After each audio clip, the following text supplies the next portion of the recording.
The Joe Rogan Experience. All right, let's talk about the Rahkshi. These guys are badass. Yes, Joe, the Rahkshi are actually some of the most interesting and complex characters in the Bionicle universe. That's right. And the design of the Rahkshi was also really unique. They were these extremely intimidating insect-like creatures with spines and sharp claws. The design of the Rahkshi draws on real-world mythology, too. In many cultures, insects are associated with fear and danger, and the Rahkshi definitely embody that. And let's not forget about the toys. The Rahkshi were some of the coolest Bionicle toys out there. The toys were a huge part of the appeal of Bionicle, Joe. They allowed kids to interact with the world of Bionicle in a tangible way, and they fostered creativity and imagination.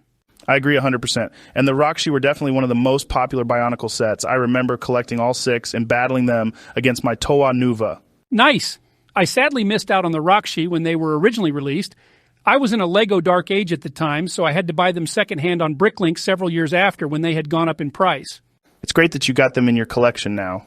So, for those who may not know, the Rahkshi are a group of 6 powerful beings that were created by Makuta to serve as his elite soldiers. They were tasked with finding and capturing the 6 Toa Nuva. Yes, and what's fascinating about the Rahkshi is their unique powers. Each one has a different ability that makes them a formidable opponent. What I find interesting is that the Rahkshi are not just powerful enemies for the Toa to fight. They also have their own personalities and motivations. For example, Gurak, the Rahkshi of disintegration, is known for being very cunning and strategic.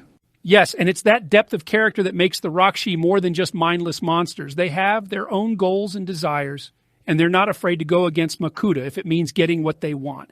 Yeah, word. I think it's that complexity that makes the Rahkshi so fascinating. They're not just lame, one-dimensional villains. They're characters with their own stories to tell. And exactly. And what's really quite clever about the Rahkshi is their connection to the different elements. Right. Each Rahkshi represents a different element, like fire, ice, or poison. And this connection to the elements is tied to their powers and abilities. Yeah, like how the Rahkshi of fire has the power to shoot fireballs, or the Rahkshi of poison can emit a toxic gas. The Rahkshi of poison represents the danger of toxic ideologies and how they can spread and infect others. So, if someone wanted to learn more about the Rahkshi and the Bionicle universe, where would they start? Well, the original Bionicle comics and books are a great place to start. They provide a lot of context and backstory for the characters. And of course, the Bionicle Wiki is a treasure trove of information for fans. It's amazing how much you can learn about a fictional universe if you're passionate enough about it. I think that's what makes being a fan of something so rewarding. Absolutely, Joe.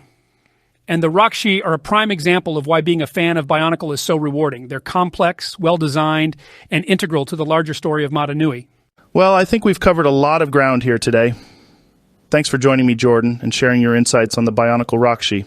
My pleasure, Joe. It's always great to talk about something we both enjoy so much.